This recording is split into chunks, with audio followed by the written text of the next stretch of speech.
Good to be here, Marty. It's good to have you back. A lot has happened since we last met. When the hell did we last meet? Was it in the summer? July, maybe? No, it was like Yeah, August. months ago. A lot has happened since then. We have internment camps in Australia. You're not allowed to talk about the vaccine potentially giving people heart attacks. They're trying to stop travel everywhere. This is happening fast. Is it just me, or is this accelerating at a rate that not even I was anticipating? No, it's not just you. I mean, when we last spoke, we were kind of trying our best to grasp at the future, at where this thing was going, and fast forward to now, you have this broad wave of progressive moral imperialism, and they've found their instrument with the vaccine, right? So that's going to be the tool that they use to lord over the world, and COVID is acting a lot like kind of like a virtual Berlin Wall. It's sort of putting everyone on house arrest, locking them down, getting them to get into this state of complying so that their life savings can be used to bail out nation states of the world. And it's really bizarre seeing these, for lack of a better word, I mean, these concentration camps, right? And yeah, they're not the same shaped as in World War II. They're kind of like these politically correct, hyper woke concentration camps. But I don't know of a better word for a camp that basically, for a situation where you have authorities show up at your house, they have this arbitrary law of whoever they deem is sick. You're gonna be forced to come stay at this camp, and you can't leave. And if you do leave, they're going to canvass the forest for you. I'm not sure what to call that. I think concentration camp is the right word, even if it is politically correct and playing through this COVID lens. Yeah, it's fucking scary. I mean, like the video, I mean, of the woman in Australia who was being forced to wear a mask to go do her laundry. Like, for me, I think it was the first or second video I've seen of the, like, literal camps. Like, they have these, like, fucking tin shacks that they're forcing these people in. They don't even have COVID. Like, they're not even, they tested negative. Like, how are they allowed to do that? And I think it's time, and that's what I'd like to get your opinion on, and on how to best do this, to have people stand up and not comply and, like, begin pushing back, because people are literally in concentration camps right now in Australia and Germany. They're talking about quarantining unvaxxed people. Again, don't even have to be COVID positive. And then when you consider, again, like you said, the vaccine's going to be the vehicle through which they do all of this, like, it doesn't even work, and that's becoming abundantly clear. Like, even if you get the vaccine and both boosters, you're still able to contract and spread COVID. Like, there's no logical consistency. Like, it is a pure power grab if you're able to see through that thin veil of illogical nonsense. And the veil is growing thinner every day. I mean, it feels like at this point we're at the point where it's just brazen totalitarianism, and they know that it's visible, right? And it's almost like a mockery. I mean, the fact that you have these just hordes of professional athletes keeling over, and all they do is kind of just say, "Oh, it's climate change." I mean, who believes that? That makes zero sense. Well, yeah. I was gonna say, it's not only climate change. Now they're coming out with headlines like people are eating too much bacon, like teen heart problems have become a trend, like, and it's been around. Like, they're trying to create many distracting narratives to drag everybody away from the most obvious cause for all this.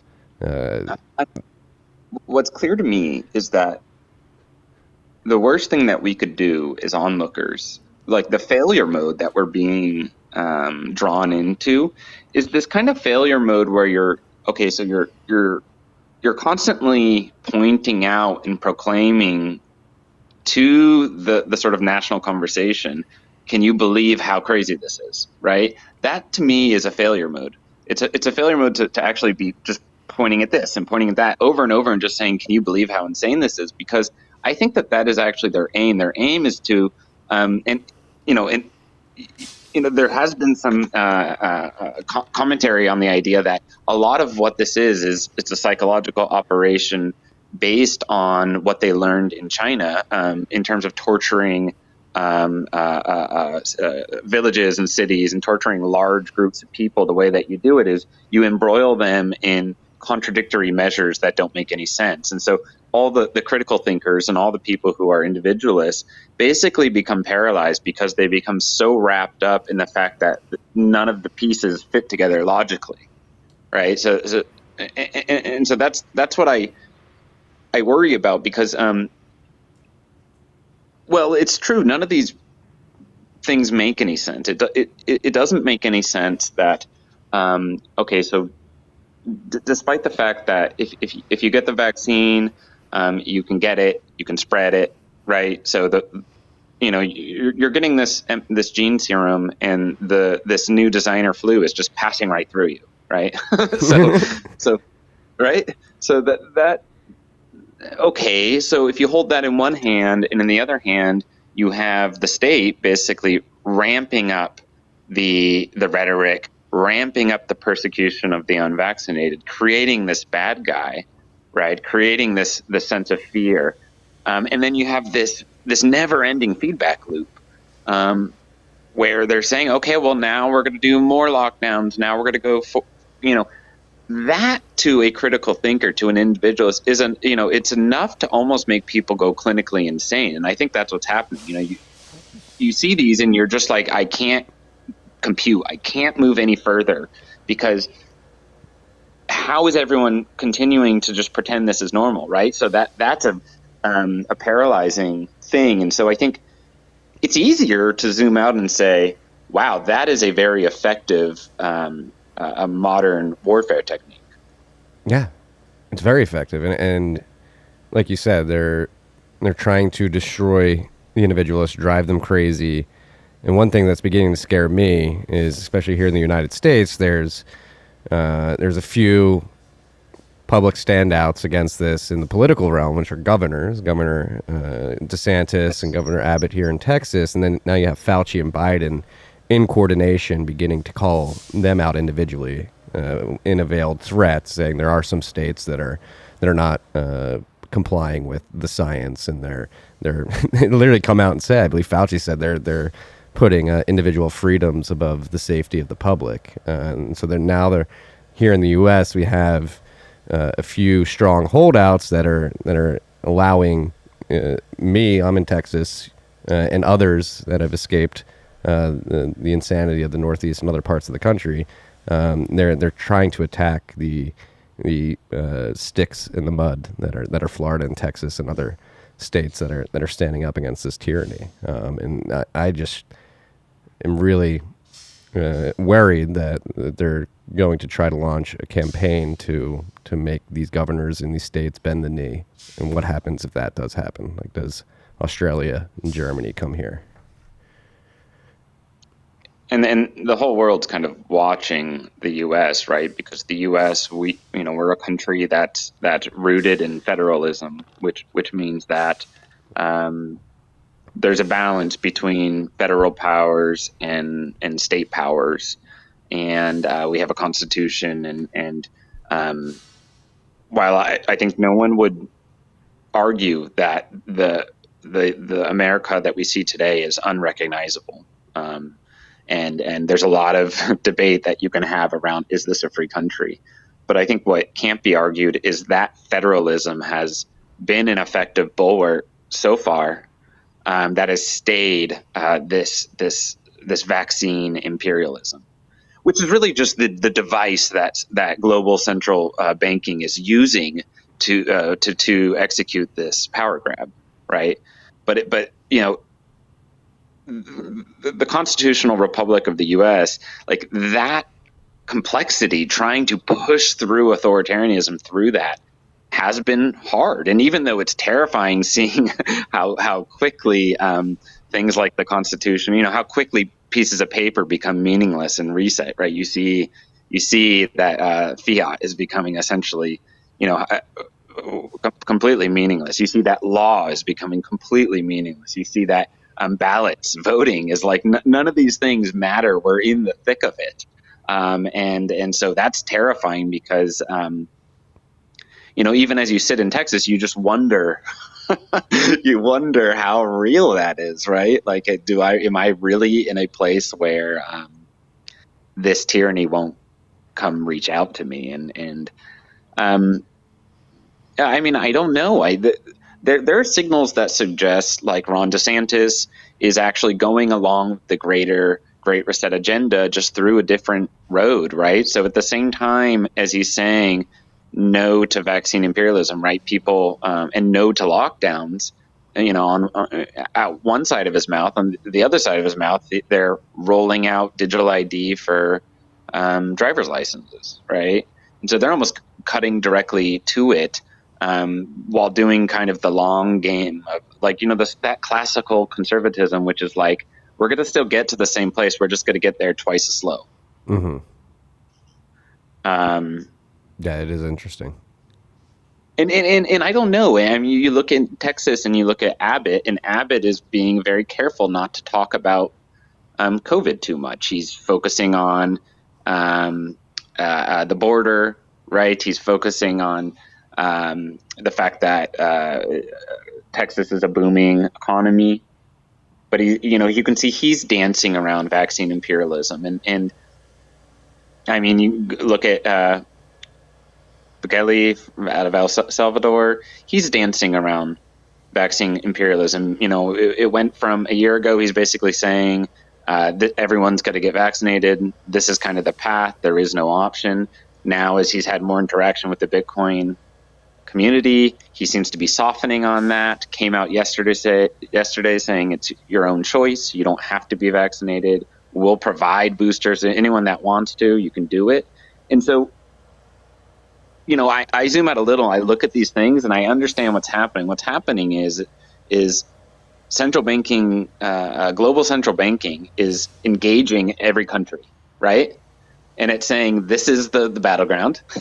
We're coming to you with this vaccine imperialism. What's your move? And they're all taking different approaches to try and place themselves at different points in the risk rating. And Texas and Florida are part of that, right? Mm-hmm. They're almost acting as like little nation states. Yeah. Japan. So my wife is Japanese and she has good insight into Japan. Japan is very good at basically saying they're going along with international stuff, giving lip service, and then internally not doing a darn thing. So what happened in Japan? Japan said, oh, yeah, we're doing the Great Reset. We're doing the COVID thing, yeah. But internally, there wasn't any lockdowns. Internally, masks stayed optional. Internally, vaccines were never mandated, and a lot of people take them. There's a culture of taking them, but they also distributed ivermectin broadly. And so what happened when their new PM basically came out and said they're not going to do a lot of these Great Reset things? It wasn't but a week later that he came out and said he won't be signing up for another term, right? Yeah. So now you're going to get your installed Japanese PM. Yeah. And because, of course, Japan is owned by the United States. We installed a central bank in Japan after World War II, and we've basically been bleeding their people dry through money printing for decades. So, they don't have, they don't own their future. And so probably what happened there is central banking gave them the call and said, look, this is happening. You're not going to be going up for re-election. And it's really shining a light on which parts of the world actually have autonomy or not. Yeah. And I mean, it's really scary, especially with the Omicron variant. Like, that seems like a play to force Africa into compliance, because they have not complied. They have a very low vaccination rate. They have a very low COVID rate, and they have a very low death rate comparatively, from what I understand. And it seems like this Omicron scare, saying it's from South Africa, and then cutting off the ability of African countries outside of South Africa to be able to travel internationally, even though they don't have any COVID problems, is a sign that they're beginning to go after Africa too, which seems to be another bulwark on the international level. The countries within Africa that are just saying, we really don't care, we're not affected. Well, yeah, I mean, Africa is a huge prize of the Great Reset. I mean, and it's absolutely critical that they bring Africa to heel and incorporate them into this new order. I, a lot of what monetary reset means is not only do you excavate the productive capital of the last cycle, but you need to launch a bunch of growth stories for the next cycle. And so basically bringing Africa to heel and making way for Belt and Road and making way for expansionism, so that China can come in, so that capital markets can be established. That requires order. And so I think part of what's happening is, it's basically central banking, it's monetary imperialism through the device of COVID. And so the reason you see these African premiers being assassinated is because they're basically saying no to this colonization through COVID. Um, and so, this makes me think about El Salvador, right? Like, what can Bukele get away with Yeah, I in mean, terms of saying no to vaccine imperialism? Like, how far can he go? Like, that's a very delicate dance, as far as I can tell. That is the battle. That is the battlefront in this World War III.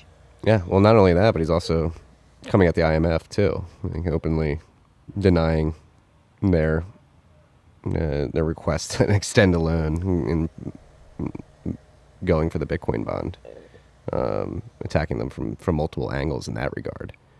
Oh, I think it's exciting. I mean, the Bitcoin bonds is that idea is there's a lot of libertarianisms and anarchists who basically say that the state's irredeemable, and so we should just cut directly to the world where you have this kind of extreme freedom, right? And but I mean, I would say it's better probably not to have a horse in that race and merely say, if a state gets behind Bitcoin, it's a net good on the path that we're all on, right? But I'm not super comfortable with El Salvador being alone this long, right? Right. It's a little too long. That's a big matzo ball to have hanging out there. It's a And so I hoped that we would have seen a handful of other LATAM countries join, maybe one or two European countries defect from the Great Reset. So that's what I'm looking for. Yeah, and then you couple that with how long they've been out there by themselves doing this, with the fact that you have like Christine Lagarde, Hillary Clinton coming out of the woodwork, and others to attack Bitcoin and cryptocurrency specifically, saying that it's going to lead to a destabilization of financial markets and economies, trying to blame the pending financial crisis on Bitcoin, trying to front run that narrative. And that fits perfectly into the last reset, where basically it was very easy to make a scapegoat of gold and say, oh, you got these hoarders, and sort of say, oh, well, what we need to do is move to a pure fiat, because if there is an escape hatch, people will use it. Which is, you zoom out on that statement alone, that is so telling, Right. in terms of his reset. Like what does that mean? Okay, if there is a way to escape the absolute devastation of central powers excavating everyone's future, then people will of course do that. So we need to make sure that they can't do that. They're essentially coming out and saying options are bad. Like, if you're listening to this at home, like, this was Christine Lagarde who said this, correct? Yeah. Yeah, she's basically saying we cannot give people an option to do anything but be cattle herded into this central bank digital currency system that we're trying to erect. Like, just think about that as a human, as an individual, as somebody who has the natural right to autonomy over your body, your ideas, and your choices. They literally want to make sure that you have no choices. Yeah, I mean, of course, the grift is so if society were to understand that what reset entails is central banks basically printing the extent of the entire world's purchasing power, concentrating that wealth into, the a percent of a percent of a percent of the population, this tiny little power group, um, and then basically resetting balance sheets of every nation that's on board. Um, what that essentially means is that your family's future is being used to bail out the world, right? And they don't want you to have an escape hatch to get out of that. And now, if people understood that plainly, what would happen is they would revolt, right? And so governments are very smart. They've learned from Julius Caesar and the Romans that you need gladiators and lion fights, and you need things that act as an outlet for people to basically vent their despair and their human emotion to not be a slave, right? So you need an outlet, and that outlet has evolved over time to include things like world war. Because think about it, if you have a world war, instead of being made a slave and your future being stolen and your family's future being stolen, now you're in a shared societal, like this shared responsibility, this shared story, this conflict of good and evil, right? And so it replaces that anger and that revolt. It replaces it with like shared societal responsibility, shared suffering, and then also this gratefulness, right? Because if you make it through the war, it will have all been worth it. All the money printing, all the time theft is justified because you've made it through this big chapter of society together. And so, that makes sense when you look at World War, that those are really dramatizations by the nation state in order to justify all the theft and then all the debt jubilee. You need to justify all that because that's the game we all play. And if it's not fair, if it's rigged, it means that you're a slave. And so these great dramatizations, they hide that fact. And so COVID is, what happens when you ask the question, oh boy, we can't really have nuclear war, right? Nuclear proliferation is too broad. It's too great at this point. The war machine has already chased down, war into all the places that are really rough and not sophisticated. So, you have this war in the Middle East. The scope of where it's possible to wage hot war is just getting smaller and smaller. So that wasn't really a viable option for monetary reset this go round. And so a pandemic is a much better model where you don't have to have a hot war, yet all of the West or the whole world is embroiled in a shared saga, a dramatization, a conflict. And when you look at it through that lens, it makes a lot more sense why none of the pieces add up and why everyone has a feeling that something weird is going on.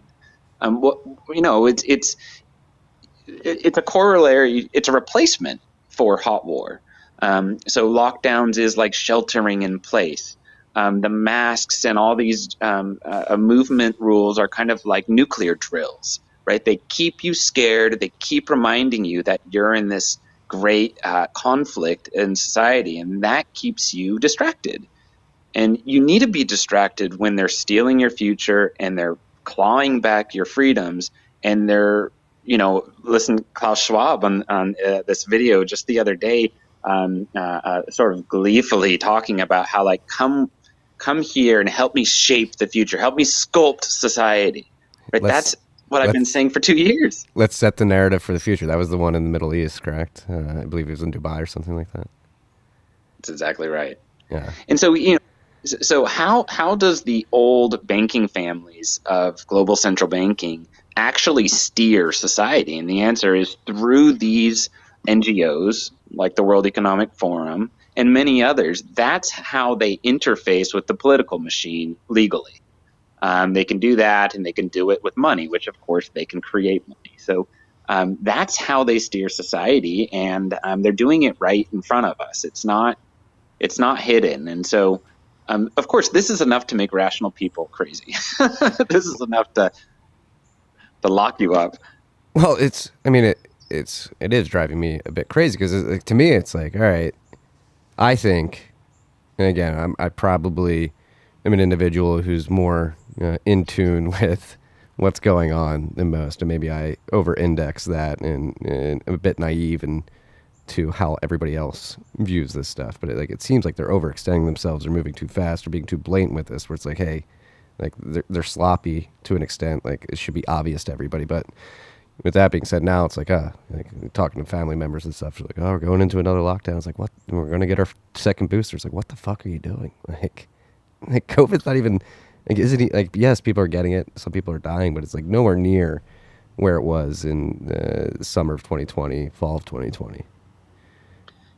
No, I knew when we talked about this in the summer, I knew that, a lot of people were scared about the idea of like genocide, right? Like, is this a depopulation agenda? It was part of what we're seeing that. And I checked that and I said, look, we've been seeing fertility engineering through hormone disruptors for decades now. And the birth rate's been plummeting for decades. So I don't think, if there's a eugenics or a Malthusian kind of fear that there's a tipping point in terms of population, like we've already been experiencing the programming of, having a family is selfish, making it really difficult financially to be able to do so, down engineering fertility hormones through food, through water perhaps. But we've seen, in fact, there's a really great book, Countdown, by Dr. Shanna Swan, which talks through all the environmental mechanisms that have down engineered our fertility. And so like that, if you have this conversation about, is this a depopulation event, that has to be like layer one is like, we've already been inundated with this stuff. Okay. And it works. It's the amount of children that people are having is very low. Okay. And people are struggling to have kids. And beyond that, you have this kind of LGBTQ, I forgot, I've lost track of how many letters it is, but this kind of this Marxist push to really just attack traditional, the nuclear family, the idea of just, being straight is completely fine and great, right? Really, and so that's like a layer two on top of that, which is just the proliferation of this idea that we should all be secular, ambiguous kind of beings that are somewhere on the scale, somewhere within the LGBTQ gradient, and definitely not straight, right? Like there's something there in the cultural push. It's when people ask you for your pronouns, that's almost like saying, on a scale of 1 to 10, how gay are you? And it better be above a 5, right? Yeah. It's like, well, I think I saw something last week or the week before where it's like they're going to have an AI put you, what is it, the Kinsey scale or whatever, where like it tries to measure how gay or straight you are. Like they're going to try and have that scale and have it granularly calculated for you, and give you the easy ability to do that, which is fucking insane. Like I had a very good friend, and they're feeding this shit to the kids. Like I had a very good friend in Brooklyn before I moved, and before he moved, ripped his kids out of the public school in Brooklyn because they were asking his 8-year-old to like place himself on the spectrum between boy and girl. Like, where are you? Yep. Like, yep. Insane. Yeah, and it's not a 0, right? Yeah, like how much of a girl are you versus how much of a boy are you? And that's kind of like postmodern psychological warfare, right? That is spewed forth out of classical Marxism, right? And it's this idea that it's not only it's not innocent enough. It's not merely making room for the idea that some people are gay. That's not what's happening here. It's this attack on the idea of a traditional family, on the idea of traditional gender roles, this idea that it's not okay to be just a straight man or a woman who wants to be in that female gender role, who wants to be a mom. It's basically making it where the safe space has excluded those things, right? So you're not part of the societal safe space that's being erected as part of this new order. right? So you feel like an outsider if you're like, oh, I just want to raise a family traditionally. I want to work. I want to have kids. Um, I want to eat steak. I want my wife to be at home. These type of things.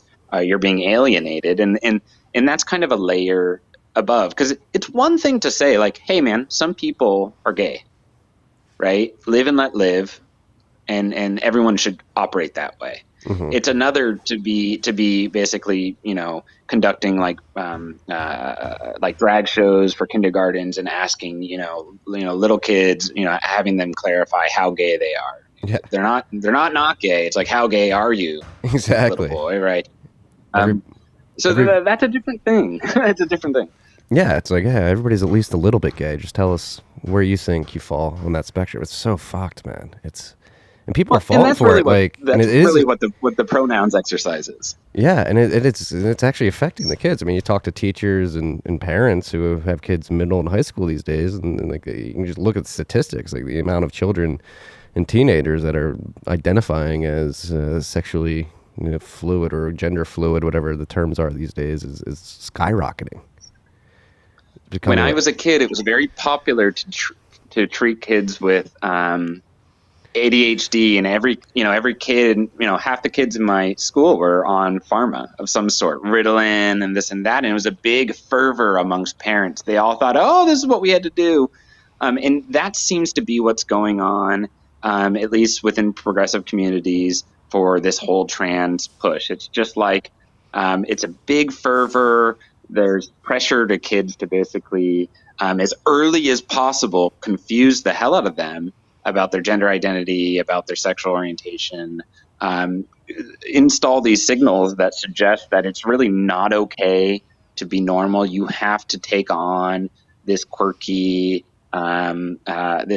identity, and now you add to it the fact that you're in a glass box and you can't see people's faces, right? So this really is some fairly evil, and really cruel and unusual treatment that we're giving to the next generation. So there's going to be a lot of fallout from that as people wake up to this and learn that they've been victimized by some really sick ideology.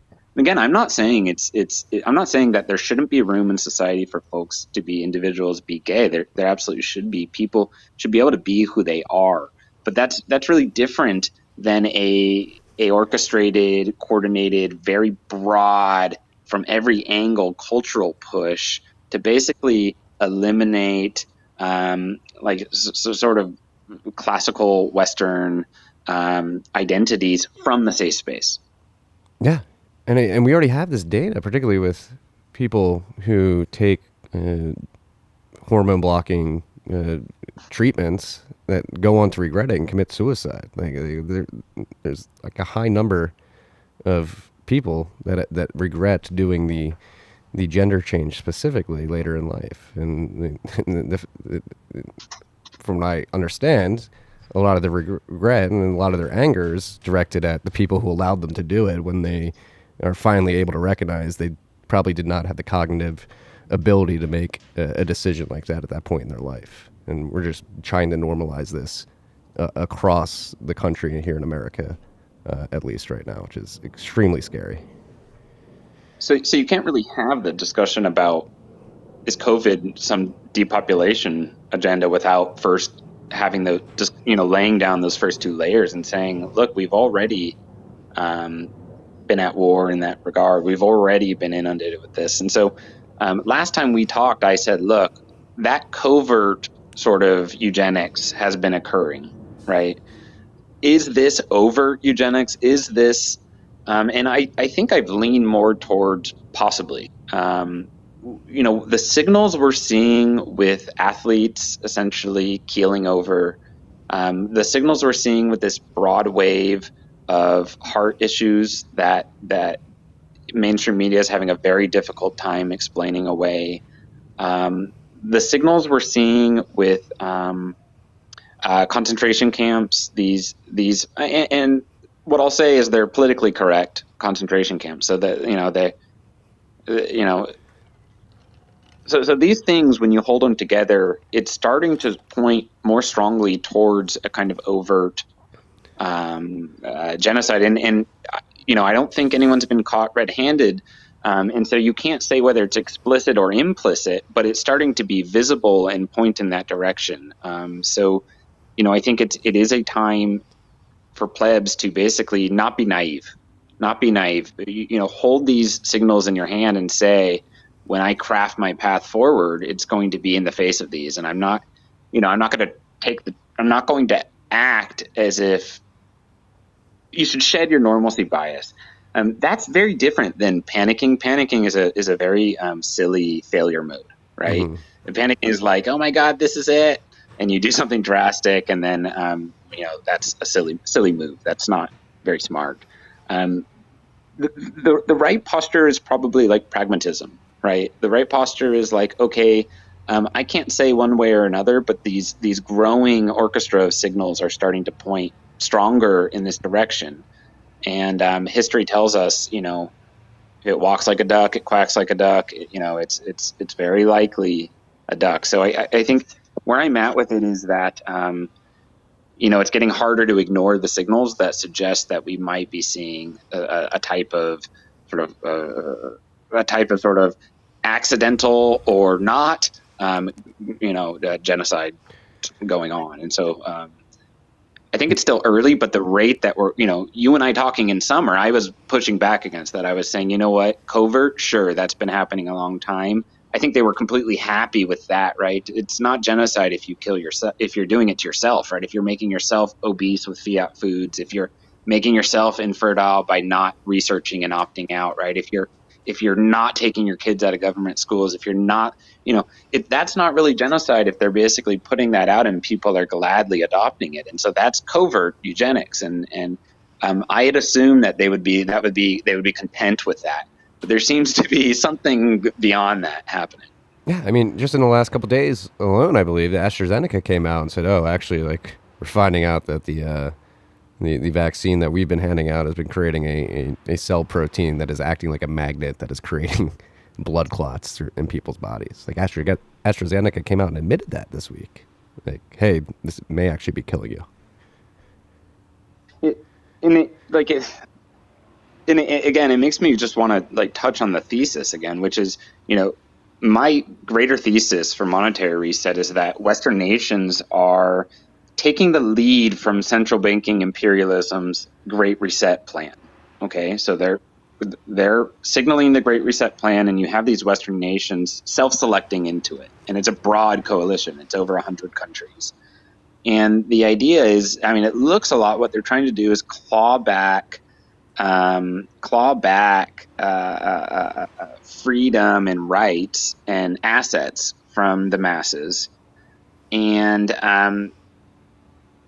make room for AI and robotics, and then take all these the useless feeder class, which is this large class of the population that they don't believe will be able to find jobs in the future, and turn them in. What's the right way to say that? To monetize them, right? So instead of being a liability on your balance sheet, you can turn them into an asset by monetizing this big group of people. So how would you monetize people that were previously useless feeders that you believed were net negative? And I think that's where you get into, you can use them to develop autonomous governance. You can use them to develop general AI. You can use them to test synthetic foods. You can use them to run experiments on for transhumanism. So you can, you have this broad group of people that you can run medical tests on, and you can propagate those findings into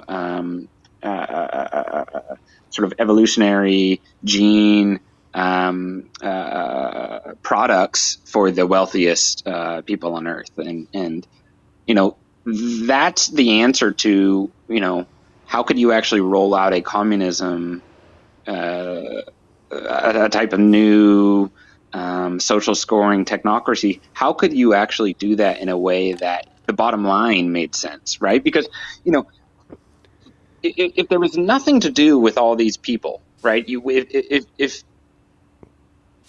If the elite believed that it's just pure net negative and there was no way to make use of all these people on Earth, and all they were doing was spoiling the best parts of being, right? Spoiling nature, right? Then what would, that's a tough place. And then I might lean closer to, yeah, maybe we are seeing a depopulation event, right?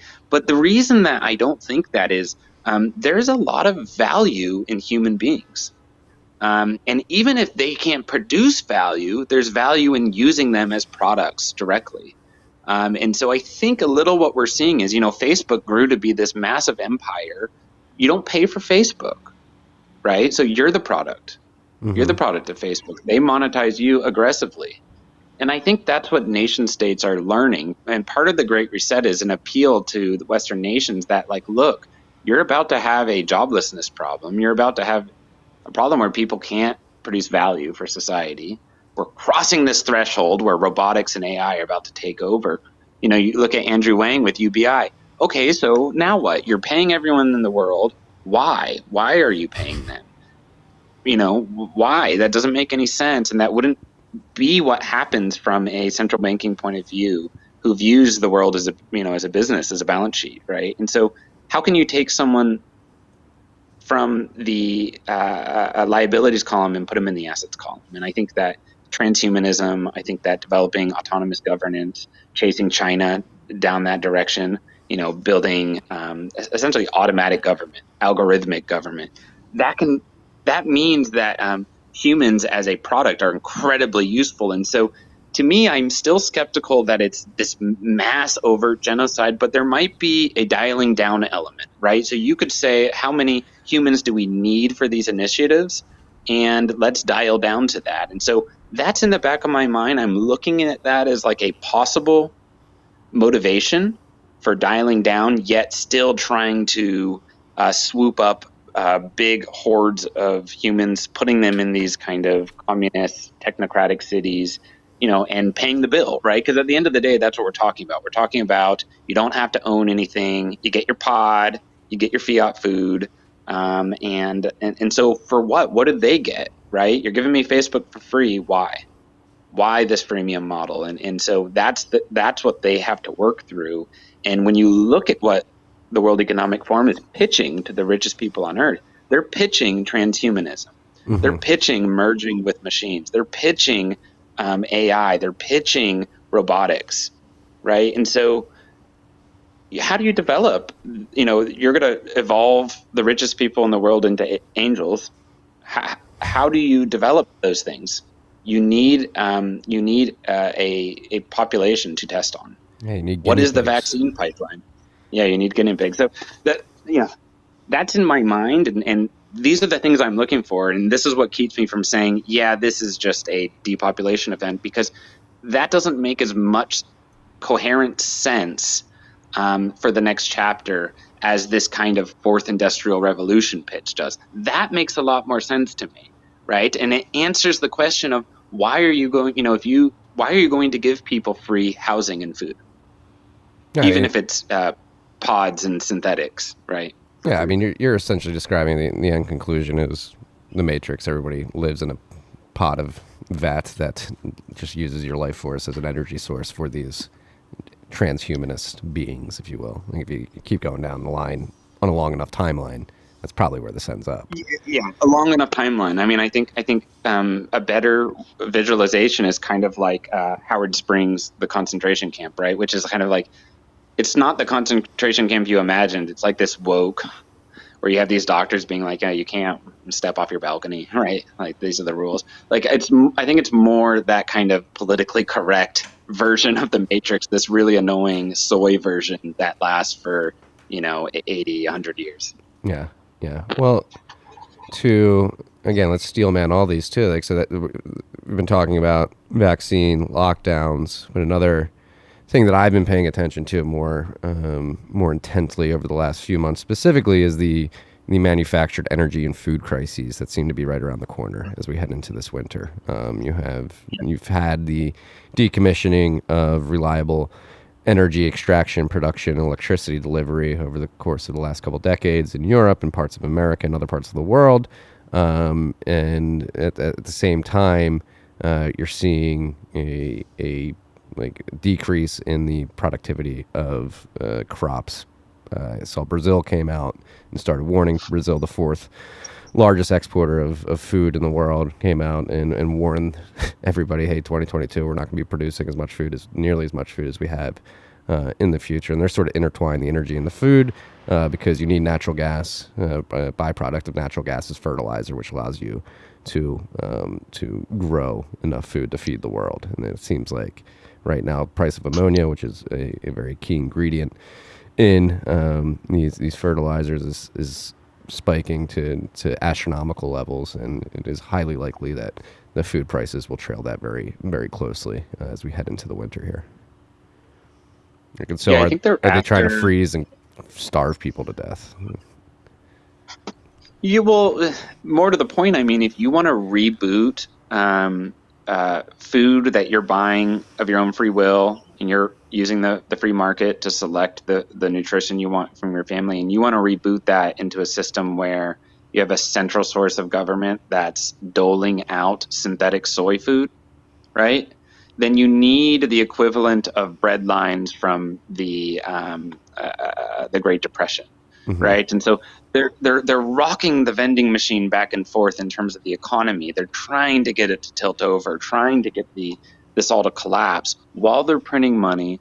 And now they're starting to see, okay, it's working. The prices of commodity, as money is failing, as fiat currency is failing to act as a ruler, as a measure of goods and services, then goods and services then are forced to become money, right? So and that's why you see everything is starting to climb, because it's a sign of pathology, right? We can no longer measure what's going on right now, and so that's key. But they actually need shortages in order to create a situation where people are forced to go to have essentially bread lines, right? Mm-hmm. And that gives the ability to pivot the entire food supply. And so I think several plebs have pointed out, why is Bill Gates buying all this farmland? Why is he booting up these synthetic soy operations? And I think the answer to that is probably something like the government, this social scoring technocratic enterprise, is promising him a forever monopoly in pod food. But in order to shift the population into it, they need to collapse the current, because the truth is it's actually fairly robust. It's fairly good, even though there's a lot of problems with it. But like, people are able to feed themselves steak and meat, and they're able to feed themselves OJ and be relatively healthy, and you're not going to funnel everyone into this new system, which is part of the value proposition of the Great Reset, without first collapsing the old one. And so, just like they're going to collapse the fiat monetary order as a way to reboot people into, part of that reset is to get you into central banking surf money. They'll have to do the same, so that you're not able to freely go down to the grocery store and buy your ribeye. Instead, that you're outraged and you're going to the government saying, feed me, and they say, we're happy to do that, and they can use that to funnel everyone into this new way of living where you're getting your soy subsistence for free, right? Yeah. And then they'll be able to tie that to social scoring, right? Like, okay, you behaved very well, we're sending you, a Wagyu steak this month, or whatever it is. And so I think, from a business, think about it as like an executive. From an executive point of view, that makes a lot of sense, that transition plan. I don't think it's just to starve out people. I think it's to reboot food in the same way that they're rebooting money. Mm-hmm.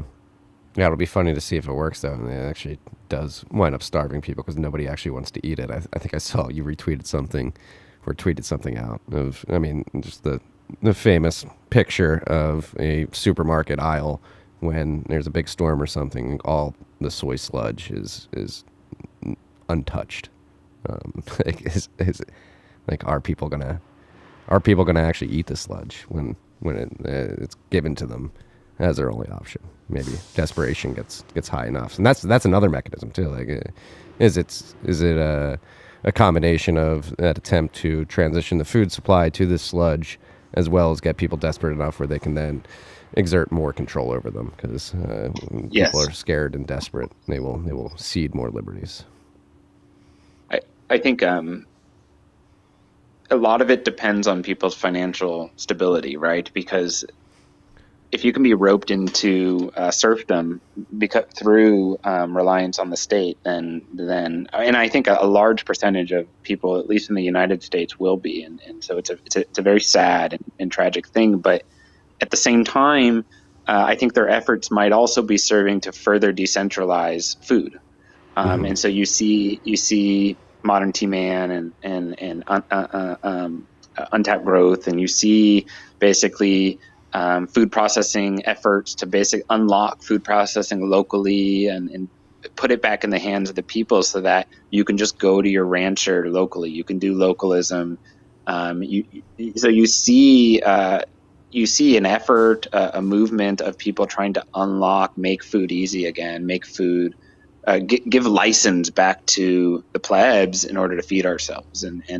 I think some experiments will succeed, and I think there's a lot to be said about networking with ranchers, shaking their hands, making sure you can buy a cow and fill a freezer. And I think that could be a return to older ways, butchers, rancher processing.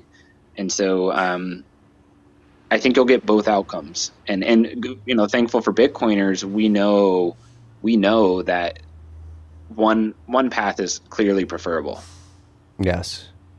Maybe this is an opportunity to focus more on an optimistic view of the future, like that. What Texas Slim and Untapped Growth are doing highlight like actionable things that are actively working against the Great Reset and their efforts to control us.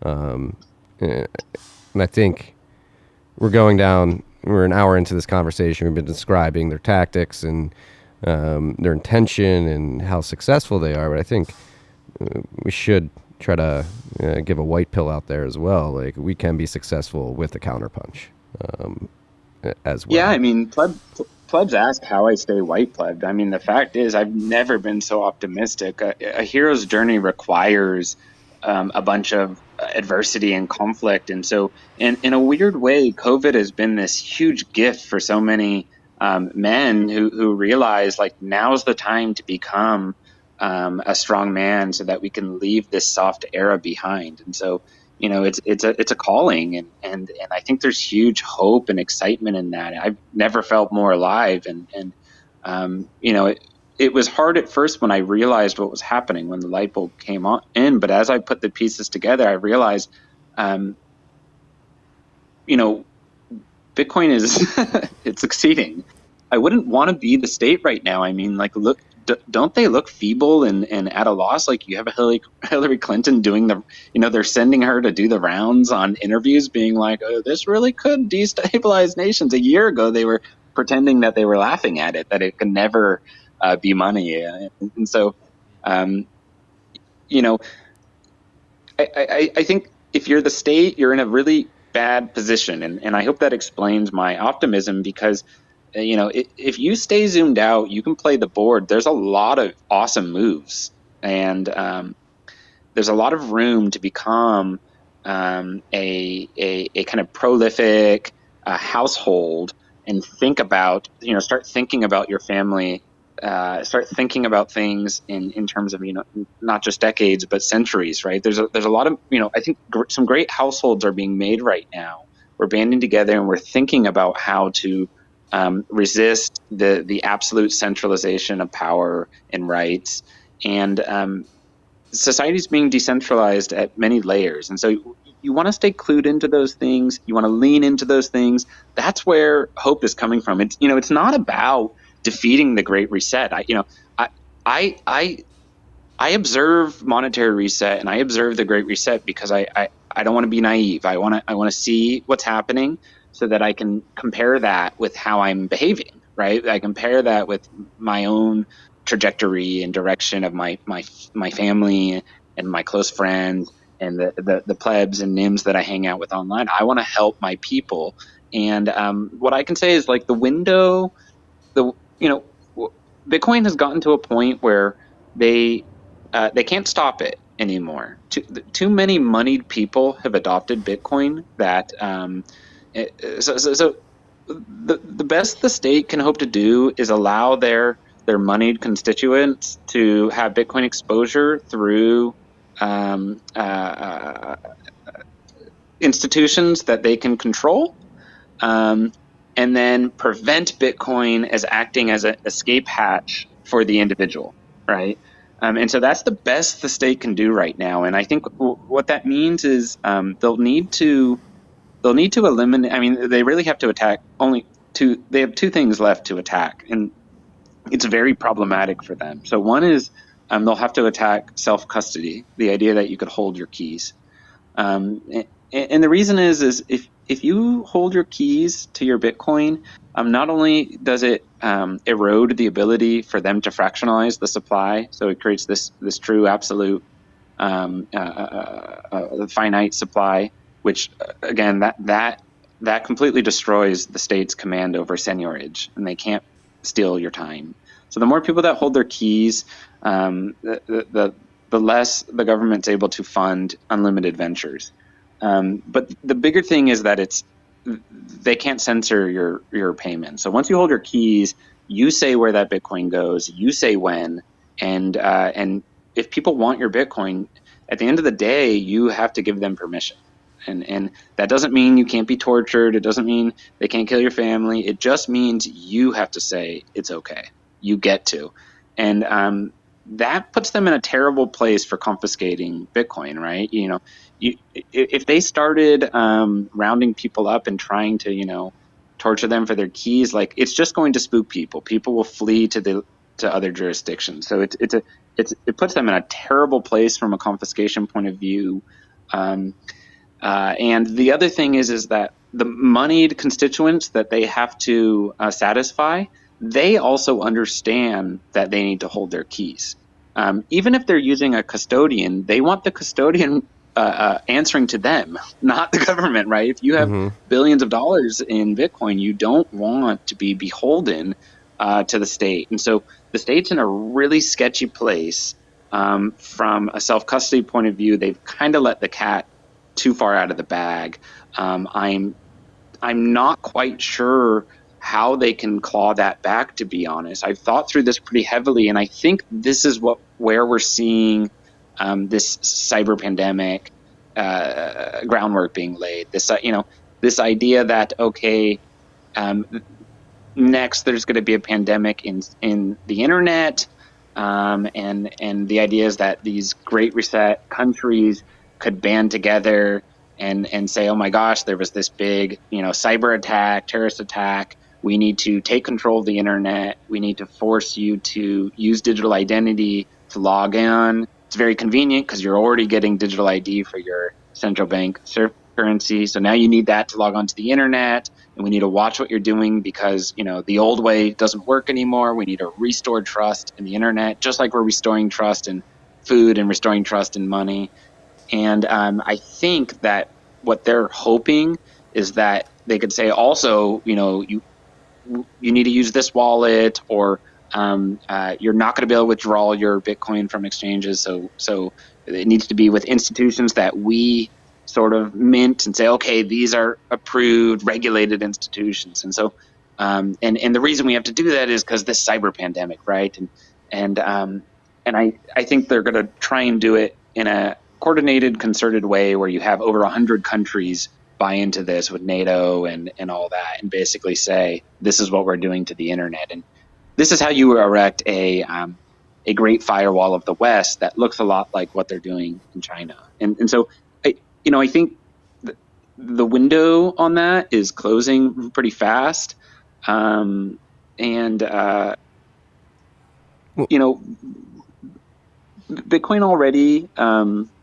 already is fairly resistant to that. Although what I will say is there needs to be additional focus on kind of like a mesh net localism.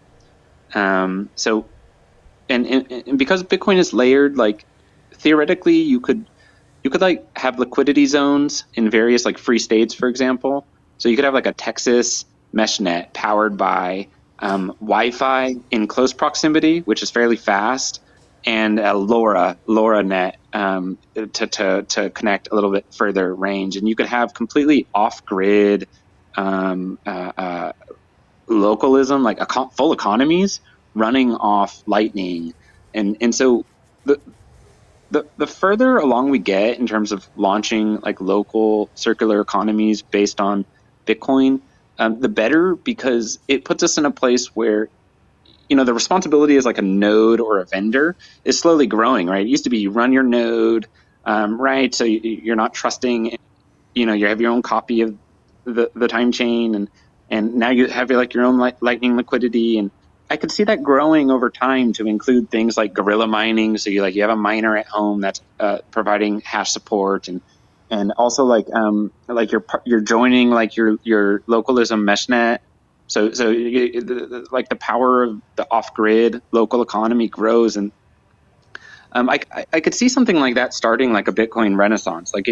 Imagine if not only going to Texas, you knew that that the local government was kind of pushing back against the Great Reset, and providing air cover for mining operations to sort of get entrenched. And you also knew that there was like off-grid lightning localism, right? Like think of those elements in terms of attracting brilliant capitalists, right? Attracting freedom lovers. And so I think that could create a feedback loop that starts a Bitcoin renaissance that really can't be stopped. I mean, what do you do at the point where you can't even shut the internet down, where you just have a group of self-sufficient, technologically advanced people just keep humming along, right? Like, what do you do then? And so I think the Bitcoin space needs to answer that a little better. But luckily, it's like all the technologies are pointing towards that, and it's possible.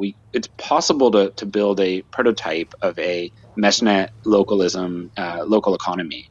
Now that should be possible. So yeah, I wouldn't want to be the state in this position, like trying to capture Bitcoin as opposed to eliminate it. It's a very hard nut to crack. Oh, and also you have things like Taproot, and you it's slow, but you still see the ebb of progress bending towards privacy. So it's those two things are very bad for the state. It's really a really bleak situation. And so I figured maybe they have like 5 years, maybe 2, 3 years left to pull something off. But okay, even if 100+ Great Reset countries came out and said, okay, we're going to choke our exchanges. You won't be able to withdraw. You won't be able to deposit any of your sats that are in your wallets. Like those are blacklisted, right? So you can't interact with the fiat economy with those.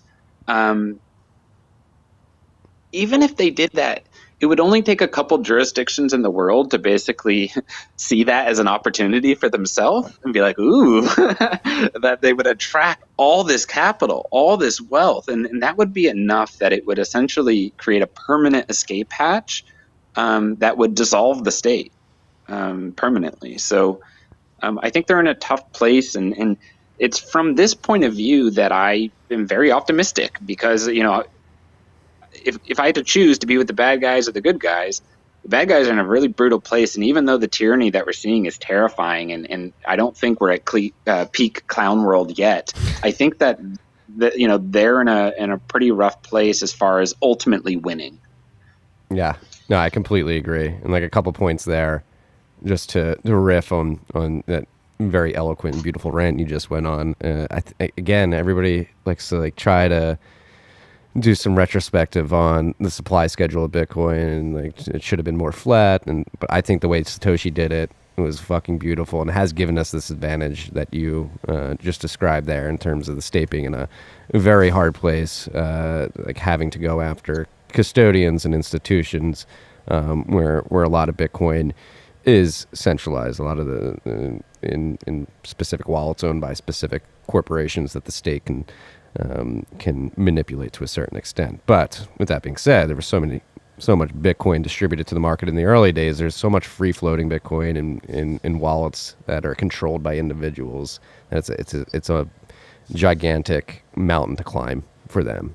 And then two, it's not really adding anything to what you said. It's trying to get you to extrapolate on the mesh network stuff. That's something that you really plan to seed in my mind in our DMs. It had to be a few months ago where you described the idea of these local Lightning Network mesh nets. And the way you described it, I don't know if you remember when you first brought it up to me, was like they can shut down the internet, but you can, if we build out the infrastructure quick enough, the mesh net infrastructure, like the main chain protocol may not produce blocks for weeks on end. However, if you have the Lightning Network running on a mesh net, that can still operate. And then you just have the Lightning Network working on the mesh net. And then when the internet eventually gets turned back on, you can start confirming transactions at the protocol layer. Like, how do you see that playing out, and what type of infrastructure is necessary to make that possible? Well, so okay, if you think about if they were going to pull a cyber pandemic, like a psyop, the reality is that like they can't shut everything. Okay, and so what do I mean by that? Some type of event where they say there's a mass cyber attack that's like multi-nation state cyber attack that infects everything, and they can act like the victim, and they have to take this big aggressive stance towards fixing the internet, right? In the same way that COVID allowed them to do that in terms of you can no longer move freely, right? And so they stepped through all your rights in the physical space. A cyber pandemic would let them step through all your rights in the digital space. But the reality of it is as a nation state, even though that's a huge boon, right, to upgrading your statecraft, like you can unilaterally upgrade your governance model if you pulled off that psyop, but it has limits, right? Like how long could you allow the internet or even like power be off before you had just catastrophic chaos? And the answer is probably like maybe 18 hours, right? Like you can't go weeks. You just can't. And if they did, they're asking for a type of Mad Max, like you'd pass like a Mad Max threshold that you couldn't come back from.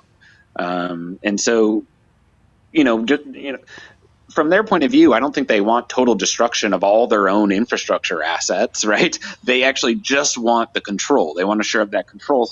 So I think about it as, okay, so Bitcoin is what? Bitcoin is a time chain that does settlement. It's a settlement layer. And Lightning is a layer on top of that allows payments. And so, let's say, and does Lightning need the central internet? No, I mean, at its root, the internet is not central. The internet is decentralized, but there's central points of failure that the government could easily attack or pretend to attack. They could say there's a massive solar flare, and so they had to shut everything down to protect the infrastructure, right? So you could start having like internet lockdowns because they're anticipating the cyber, pandemic now, right? And so you could imagine them doing that in the same way they're doing it in the physical space, and then the question becomes, and it's not like they would have to shut the whole internet down, right? You could just like the internet backbone is this massive, it's like a tunnel that runs through the oceans and it connects the continents, right? And the NSA, they tap directly into that, those fiber lines, and that's how they eavesdrop on all data. So like every email you've ever sent has definitely been surveilled because they're not integrating with Gmail and Proton Mail. They're vacuuming it off the internet backbone, right? And those things require power. And so you can easily give the internet split brain. Split brain in networking terms means that you've taken a big network and now you've turned it into like 5 different pieces. You've chopped it up and it can't communicate with each other. So they could do that to the internet, right? And that would be problematic to Bitcoin, right? Because Bitcoin relies on the global internet being connected. So if you gave the internet split brain, the settlements would stop. Or they wouldn't stop per se, but the way the consensus protocol works is that the longest chain wins. And so what you would want to do if you're North America and you can no longer communicate with other continents, what you would want to do is stop settling. And the reason you would want to do that is when after the 18 hours or whatever, when the internet partition has been resolved, that the longest chain would win. So somebody, some group of settlements are going to be kicked out. Mm-hmm. And so that's scary when you hear me say this is an attack vector, because most people aren't very technical, so they're like, oh my gosh, settlements can stop. But it doesn't scare me too much, because I think, like most things, if this attack were performed on Bitcoin, it would only make it stronger. And the reason is okay, so first of all, there are already ideas about using long range radio and satellite in order to act as a relayer to basically allow settlement to continue even if the internet backbone was severed. Blockstream already has read satellite endpoints that you could basically download the blockchain, but they haven't worked through where miners could publish from satellite. But as more providers like Elon's internet satellite company come online, right? Internet is not just over wires. So as that evolves, it becomes harder and harder to give the internet split brain. So you recognize that it would take a lot of coordination, a lot of necks had to be choked in order to truly split the internet. That would be very difficult. But even if you did that, these network relays could be developed in order just to drag settlement along. And so fees would go crazy. It would be out of control, but it would be possible to get continuity. Even with the internet being broken down, it's technically possible to build into that direction. So that doesn't exist now. If they gave the internet split brain, Bitcoin would stop. However, that settlement. What's interesting is when you start thinking about payments, because in our day-to-day life, you don't need settlement. You need payments. I need to be able to pay my rancher. I need to be able to get my meat, right? And so this is what's interesting with Lightning. Already you have people geeking out on making little like community-wide infranets over meshnet. So you can take your Wi-Fi router, you can install custom firmware on it, and you can create a little local internet that you control. Mm-hmm. And you can run that off of power that you control, right? So as people are getting more nervous about these type of events, they've been figuring out generators, gas, solar. So they've been becoming more independent from a power point of view. Well, now you can fold in communications through meshnet. You and your local area can actually lean in that direction. And what's interesting is Bitcoin should be able to run. You should be able to run a Lightning pool through that. And you should be able to do commerce. And so the way I see things developing right now is not only will you have this like kind of bottoms up from the plebs where people are playing with meshnet, they're playing with communications that aren't over the main internet, they're playing with little off-grid local economies using Lightning, but you can also have this kind of top-down development where maybe like Blockstream or the main Bitcoin developers are thinking through what happens if the internet backbone's offline. Do we have a story there?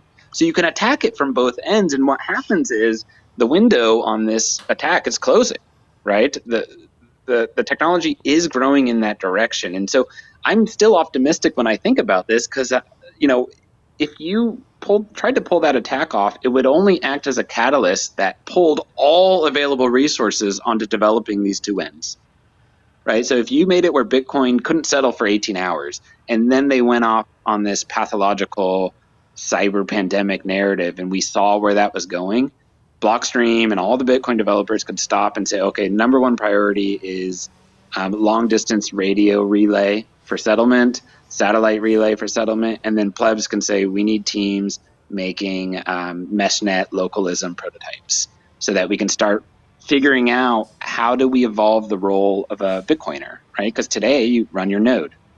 You have Bitcoiners saying, oh, I'm going to do home mining. I'm going to grab a black box and I'm going to throw hash at the network. Okay, I could see, why wouldn't that extend to meshnet localism in time? Yeah, no, I think that's the logical progression of things, right? And it makes a lot of sense. And I hope we get to a point where we don't have to wait for that 18-hour internet shutdown for people to be shocked into action to begin building out these things. It's like I want to make, this is a call out to the plebs, not a call out, but a call to action. Like, let's start working on mesh networks more seriously. It's something that fascinates me, and I think we should definitely prioritize it. I mean, alternative relay, transaction relay networks are critical to making Bitcoin as robust as possible. And again, like the posturing from Christine Lagarde and Hillary Clinton specifically, I think they are starting to build the narrative that Bitcoin is going to be the reason for financial collapse, and it needs to be attacked. And you see it from other angles too. That's what the ESG and the mining energy FUD are part of that as well. And so we just need to make sure that we're making this as robust as possible in the meantime. Yeah, when Lagarde talks about escape, I mean, really what happens is you end up with part of the world that they're marked based on their loyalty, and they're given continuity. So they're made whole, they're delivered through reset, and they're made and the sort of the powers that be ensure that they can operate in the next long cycle. And it looks a little bit like the uniform for that is COVID compliance, companies with ESGs on their balance sheets, and nation states that are buying vaccines through through the SDR mechanism. So they're actually ending up with SDRs on their balance sheet. So I think that is actually what central banking imperialism is using to mark loyalists in order to give them continuity through reset. So I think if you're not playing that game, you're basically in the other faction that they're going to try and make a bag holder of, right? You're going to pay for monetary reset. You're going to pay to bail out the world. And so unvaccinated people are a great example of at like the individual level, right? You've been marked as you're against, you're not going with the flow. Companies that don't play the green game, you're basically saying you're not going with the flow. Countries that don't do the vaccine thing, right? You're marking yourself as you don't want continuity through reset. So I think that's the actual mechanism for reset. It's all taking this COVID shape, and probably the same thing with cyber. Like if you're not on board with this NATO alliance that will do this, global cyber, against, whatever it is, whatever they end up calling it, cyber terrorism, then you have not marked yourself for continuity through reset. And so that's how I think to gauge it. I think we're going to see the peak of reset in 2025 is what it feels like. So I think that's when we'll get peak clown world. I think it'll just keep getting weirder and weirder between now and 2025. And then I suspect what they want is between 2025 and 2030, they're relaunching society, right? Like they're letting people go, they're calming down the insanity. They're allowing people to feel like a regular rhythm. And I think what they're hoping is that by 2030, through COVID and cyber, that they've been able to sort of consolidate the world into a kind of like an Eastern social scoring technocracy, which is like China, and then also a Western social scoring technocracy, which is like, you can probably think of it as like an EU, US conglomeration.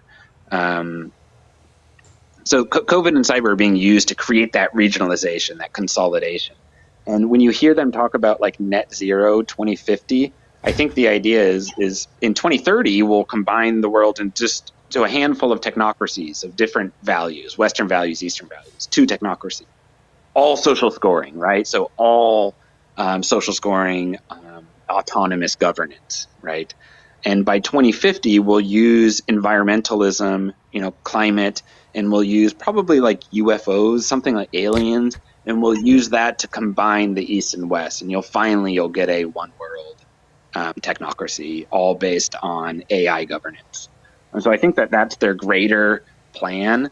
And you'll have this nanny state that they can, everyone's living for free, unless you're in the top tier of society, and they're aggressively monetizing you by treating you like, a product. And I think that's the weird aim that they're at, but I think they're losing fairly badly. And so I want to get into the 10 things that I recommend for plebs that have been treating me well, have been treating my family well, treating my friends well, about what we can do. And I think I would say take heart. I mean, the future is extremely bright. Not only is Bitcoin working, but you have to remember the world is fairly big, and a lot of what you're being shown on TV of this sort of overreach of tyranny, that they have a strong incentive to make it seem like it's everywhere, and it's this really loud, far-reaching thing. But the truth is, the cost of tyranny, it's not cheap to do what they're doing. It's extremely expensive, and really, they need to do it in kind of population centers, and then broadcasting everything over the media makes it feel like they're everywhere. But I don't actually think that that's how it is. And so I've come up with 10 things that I'm doing that I recommend folks do in order to navigate through reset, in order to build a household for the ages. And so let's do it. And Marty, I'll just riff back and forth with you on it. Sounds like a plan. We have it up on the screen here, so anybody watching the live stream can see the list. Let's start chugging through it. Yeah, so the first one is just stop complying. All of everything that you see, that the increasing insanity, clown worldism of it, is mostly because people are they're trying to take the path of least resistance. They're trying to avoid any friction in their own situation, and they don't fully appreciate how much that is enabling this, right? And so by letting every little small thing happen, now you have these woke concentration camps in Australia, right? So like every step towards that was someone moving out of the way because they didn't want to take on the burden of denying it. And so it's really important to have a posture where you're basically saying no. The power of no is absolutely incredible. And so just by saying no, by just merely not following anything that's going on, by not giving it any credence, not giving it don't award it any value. Just disregard it, say no, be loud about it. Whether that's public disobedience, you know what I mean. Yeah. If the Uber driver asks you to put your mask on, say thank you. I'll get another one. Yeah, stop playing along. That that's a big part of this, and it'll give you confidence too when you realize you're not complying in any shape. So that's number one. Number two is to dump big tech. A lot of what we're seeing with this World War III is not just in the physical realm; it's in digital realm. They're coming. It's not boots on the ground everywhere. A lot of it's digitally. You see the move. Jack left Twitter, and you have this new CEO. The safe space maximalism is just beginning, right? Not only are they going to push out anyone that has wrongthink, but they're going to capture everything you say and record it, and they're going to crunch those communications with AI, and they're going to find out which side you're on. And the best move is simply to opt out. Stop using Windows and Apple OS, and stop using your iPhone, and stop using Gmail, and stop using all these big tech services, and take your core communications and your core mobile experience away from big tech. I'm talking about things like putting a de-Googled Android OS on your phone, like Graphene OS, which feels exactly like Android, but it just eliminates all the surveillance, and it increases the security significantly. I'm talking about taking your communications from SMS and putting it in like Element, which is a matrix chat app that has end-to-end encryption. You should be using that instead of Telegram. You can create groups, you can do conference calls, you can do video calls, and it's completely private. So don't feed the machine. Yeah, I mean, you've got me onto it. The experience is no different than Telegram. If not, it's probably actually better from a UX perspective. It's a little sleeker, in my opinion. And that's free open source software. So you can self-host. You can self-host home servers, and you can run it in such a way that you can create a truly unstoppable and private community to congregate with your people. So I highly recommend leaning into Element. I've heard good things about Session. Signal is even good for, even though Signal has a shitcoin now and they expose your phone number and that metadata, it's still nice that you could get like your family and your uncle and your grandma on Signal. That's a nice step up from SMS, and at least it protects the the content. And so, you know, a good way to think about it is like, okay, so in my life, I use Signal for friends and family that I have real life contact with that already have my phone number, right? So might as well just upgrade them to Signal instead of using SMS. It's very low friction. Everyone gets a sense of, oh, this is nice, right? Don't feed the machine. With my Bitcoin contacts, I use Element, which is Matrix, right? So I have these communities and we talk, and it's I'm not feeding the machine. I'm leaning into encryption, leaning into privacy, and so that's really good. That's super good. And I also use session in various uses, and so like you know you could have for each kind of group of contacts you have, you can use a different app. The point is. I highly recommend against using just standard communications. Email, it doesn't matter if you're using Proton Mail. There is no such thing as private email. That protocol can never be made private. Every email that's ever been sent has been vacuumed off the internet backbone. I do recommend using Proton Mail over like a Gmail because you can cut down on corporate surveillance, but the problem is that that protocol is basically dust, like it's irredeemable. So move your communications to chat apps like Element. Yeah, I use email. Like, when I use email, it's uh, very politically correct. It's strictly for business and very like politically correct language, assuming that you are being surveilled the whole time. Like, it's just if somebody went through my emails, there'd be and probably putting a target on my back now. But like, I don't think there's anything that would. I don't have discussions like we would in Elements on via email. It's just not a good strategy as you're describing here. Well, especially if you're, you know, the most important thing that's occurring on Earth right now is the thing that you definitely don't want to be discussing over open channels, right? So you're discussing monetary reset, you're discussing Great Reset, you're discussing how Bitcoin is going to eliminate seigniorage from the state. So all these things, you know, build the good habits of using private systems. Um, for like your laptop, like so I always talk about like I've been helping my dad with this and that. If my dad can do it, you can too. My dad dumped Windows and he uses Linux Mint, and Linux Mint feels exactly like Windows, except all of the junk is ripped out, and he prefers it. He used it for a week and he was like, I can't believe I was using Windows. I should have been using this. And so, you know, get your parents off Windows, get yourself off Windows. Linux Mint's a great alternative if you use Windows. My MacBook Pro, I run Elementary on it, Elementary Linux, and it's a replacement for Mac OS. It's awesome. It feels just like Mac OS, but I'm not feeding the machine. I'm not feeding the beast. I'm saying no. I'm leaning into free, open software. So that's what I recommend.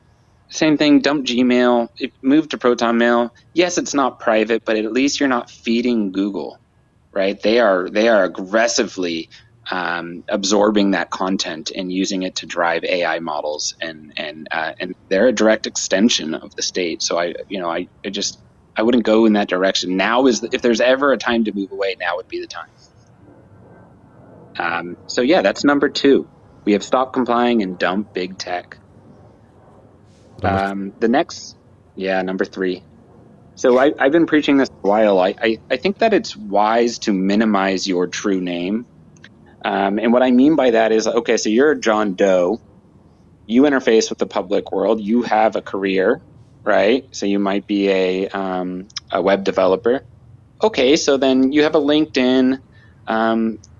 You probably have a portfolio. Leave it at that. That's enough of your true name. It's apolitical. Have that online. You can even replace your face with a really cool professional illustration. You could use a memoji from Apple, a little professional memoji. So you don't have to have everything about your true name plastered online. There's services that you can use that will eliminate very obvious stuff like get your addresses out of these. If I search John Doe, I can find his exact address very easily, right? And so there's services that'll remove you from those directory listings. I don't have it on hand, but you could just say remove me from address registries. And there's services that will do that. And, you know, I think there's good logic to the idea that you're relatively discreet as a person. You have this public apolitical career as your identity, and that's it. You don't have your Instagram and your Facebook, and you don't have this long detail describing everything, all your political views, everything you do in life. I would pull that back, have this apolitical professional thing, and then what does that mean? Does that mean you're just in the woods and you don't talk about anything that interests you? No, but push everything that's in this gray area into a NIM. Create a NIM, create a persona, and you know, make contacts, live there. Anytime you're getting into ideology that's divisive or threatens the power structure, there's no reason to tag that with your real name. Now, let's say you're a Bitcoin persona, like you, Marty. Yeah, your face is out there. Okay, got it.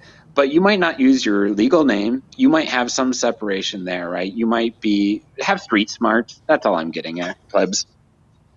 Yeah. Yeah. I mean, obviously my face is out here. Skipping. Like I don't have to worry about this now. I think I've made myself unemployable and and have got myself into a position. I mean, I'm very fortunate where I'm able to sustain myself. I don't have to worry.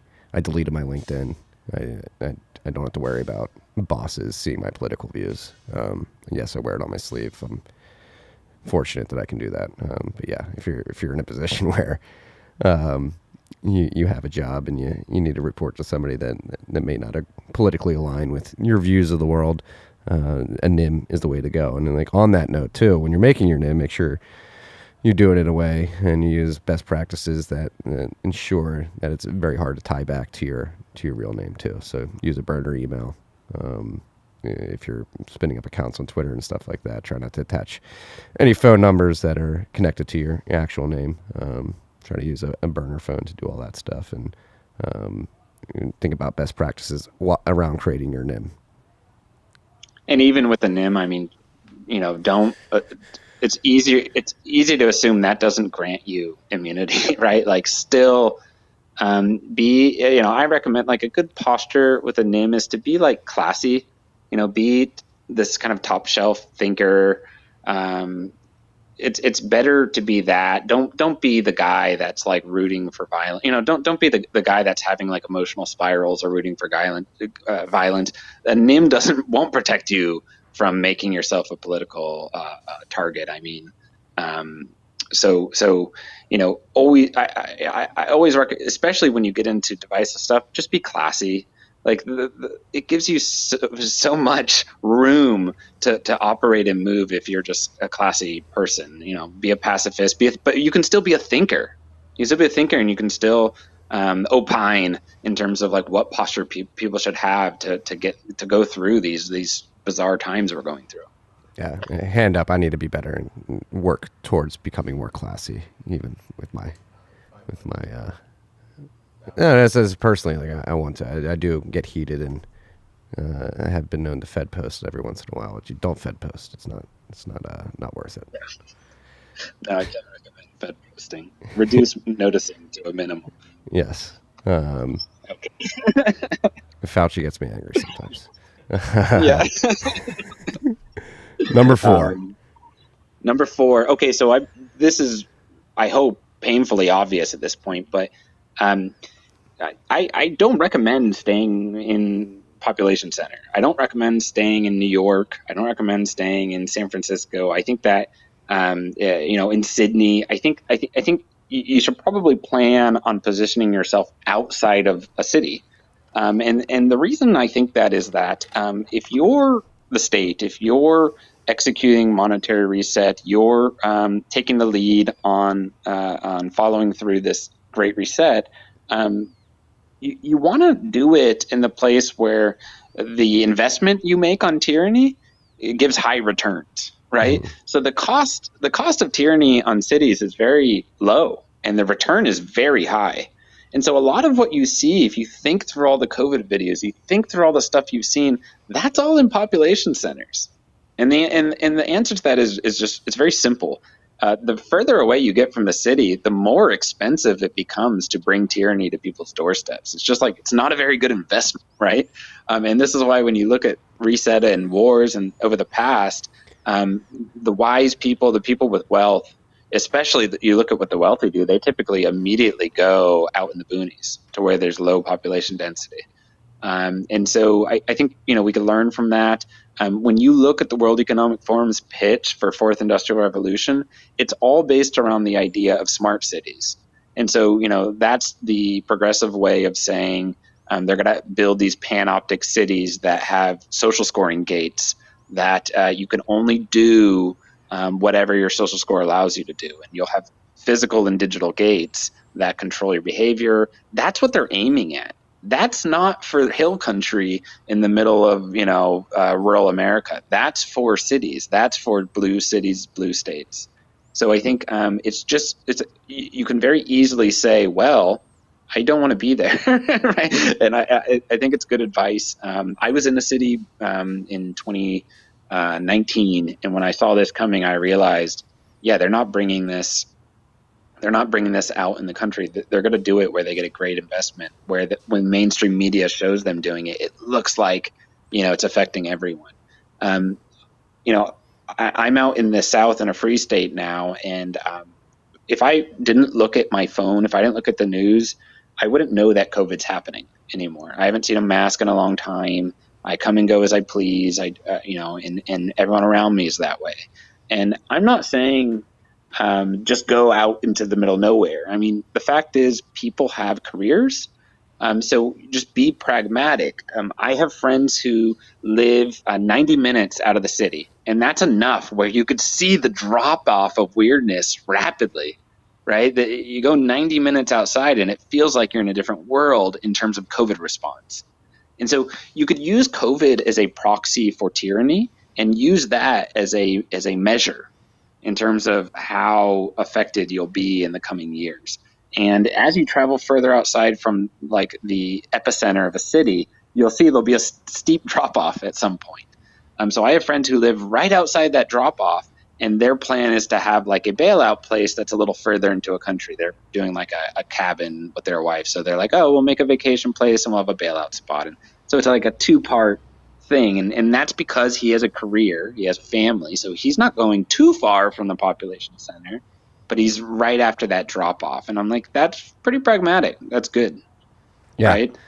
Yeah, I was just waving to the mailman. No, and getting out of the city makes it a logistical nightmare for them to institute this tyranny. And I can attest, having escaped Brooklyn to Barrier Island on the coast of New Jersey. I lived with, I think, in the off season outside of the summer, there's probably like 2,000 or 3,000 people on the island, if that. You couldn't. Restaurants were open. There were no limits. Nobody was wearing masks, even though there were mandates. People were skirting it all. Went to the gym for a year and a half when they were shut down in New Jersey. Nobody ratted on anybody. These places do exist. I think that's ideal. I mean, I have programmer friends who work remotely, and they're like, "Oh man, I went directly out in the middle of like Oklahoma, right?" And they're just staying in a house out there, and there's barely any people around. And like, not everyone can do that. Be pragmatic within your situation, where you are in your career. And I think just recognize this stuff's coming to the city first. It's not coming out in the middle of nowhere. Yeah. Okay, so number 5. I think this is a big one. It seems obvious, but a lot of plebs, when I talk about this, start to say, you know what, you're right. This is something I need to focus on. Align employment. You're getting this split in society where a lot of the coercion is employer based. It's not the federal government standing on your door saying you need to do this. It's your job. You need to do this, you need to do that. And so you can kind of try and endure it and see how long you could last, but at some point you need to understand when you're not at the right place. And I have friends who have switched careers, switched employers, and I can tell you we're kind of in this spot where you can get a job based on love for freedom alone at this moment. You could basically call up people in your line of work and say, hey, I do X. I'm at a company that doesn't believe in freedom. Do you? And you and you would be shocked. You would be surprised right now that employers that fundamentally believe in bodily autonomy will hire you based on that at this moment in time. So there's a balkanization happening where people are aligning themselves with employment that is not going to force them in, is not going to push them into forced medicine.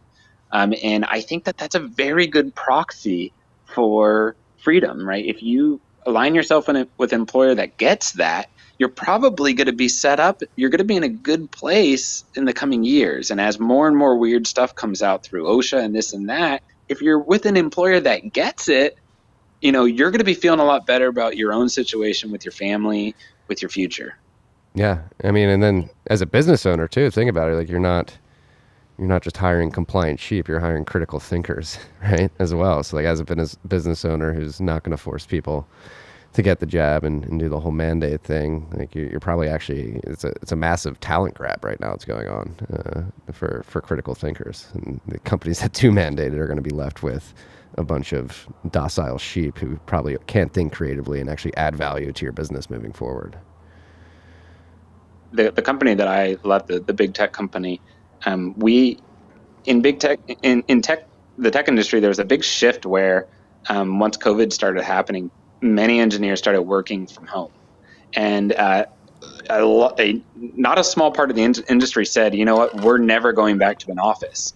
And what's crazy is that you still have tech companies saying we need to see your vaccine It's papers. insane. It's insane. It's like I'm never coming back in the And so office. so it has everything to do with you're either with a company that has allegiance and that is going along with all this or not. And there really is, that gray area is dissolving. And so, when I talk with people that are struggling through this, how to navigate this, and I start peeling back the layers, it seems to be, most of the time it has something to do with employment. Because when folks get the right employer, everything else seems to fall in place. Yeah. And I personally, I'm proud to say that I know them. I know more than a handful of people who have quit their jobs because they were going to be forced to get the vaccine. I actually met a pleb last night at the block party here in Austin who he came up to me. He's like, yeah, I'm about to leave my job. I'm looking for jobs in the Bitcoin space because they're trying to, an engineer too, I believe, working from home. Exactly the scenario you just described, being forced to get a vaccine. He's a gentleman with a family as well. He's got a child and a wife. And it is. I do feel for people. But it's so fucked up that they're putting people in this situation too. People with families and attempting to force them to do this. It's really, it is quite evil when you think about it. We are in a battle of good and evil. There are good employers out there, and they may not realize they're evil. Maybe they're a product of the banality of evil, but they're forcing evil policies on people. They exist as well. The extent of this is actually creating a lot of community. It's creating people, business owners who are standing up and saying, you know what, no, or I will hire people. I will. And so a lot of tribes are being built right now. So don't be bashful about it, right? I have a friend who was cold calling companies in his field in Texas because he was in Washington. He was like, I'm moving to Texas. I don't know what it's going to take, but I do. I'm in this industry. I'm cold calling. I'm cold emailing, and I'm just saying, where do you stand on this vaccine bullshit? And ended up getting an interview that way. Talked with an business owner, and now is moving to Texas. So now's not the time to be bashful. This can completely transform, your family's position. In a couple of years, you could be, looking at this as a blessing. Yeah, highly recommend it. Car, I will never force vaccines on you. Don't worry. Thanks, Marty. Your body. All right, number 6 and 7.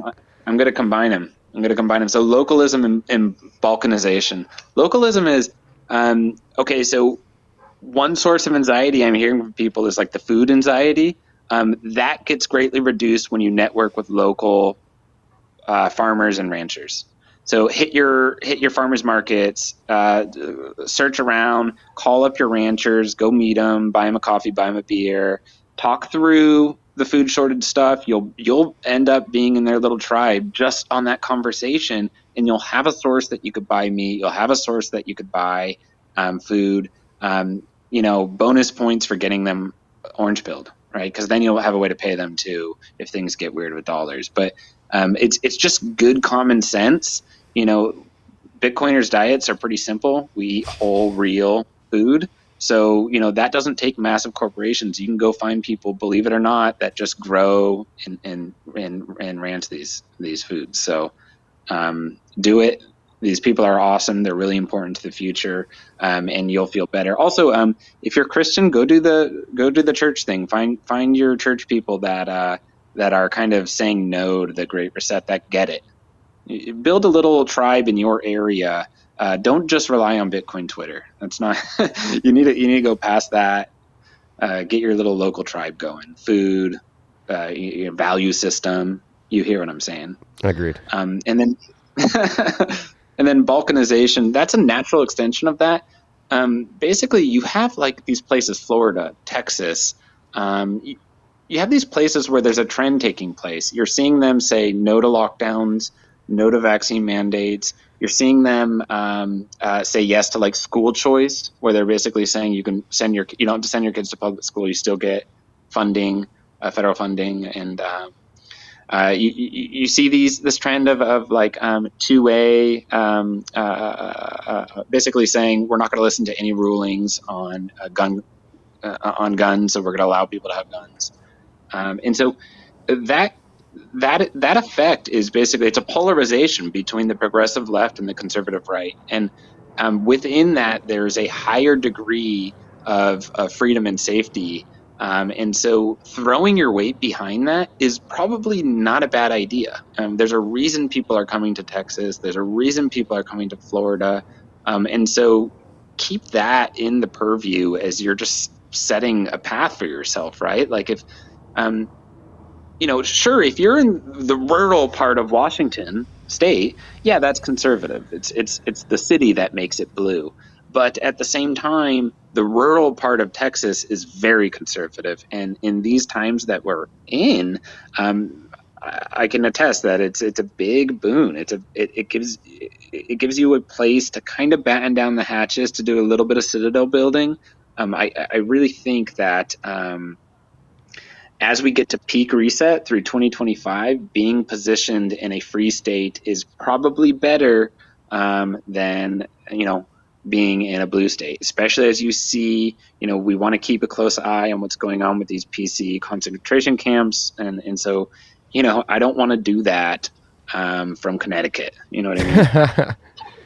Good luck, Barry. And again, the balkanization too, another encouraging trend that's happened in the last couple of weeks. We've seen, I believe it was Florida and Alabama. They kicked out like the National School Board Association or something like that was mandating the critical race theory, and they just said, you know what, if you're going to mandate this, we're leaving your association. We're going to balkanize and go do our own thing. So that was encouraging to see. It is happening, and you do have to speak up against this stuff. It works. That's what happened. The parents in Florida and Alabama spoke up, and they made it happen. And that feeds into number 8 perfectly. Dump government schooling. A lot of the attack on the West has taken place through education.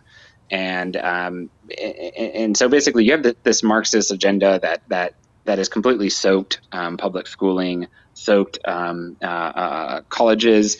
If you're directing your family, you should be thinking about alternatives for your kids. And that doesn't just mean homeschooling. A lot of, the exciting stuff about schools is cropping up in like the micro school area. So you basically have communities saying, hey, what if we just controlled the curriculum, right? What if we said, okay, here's what we want to see. We hire teachers, we hire the experts, and we build out a micro school.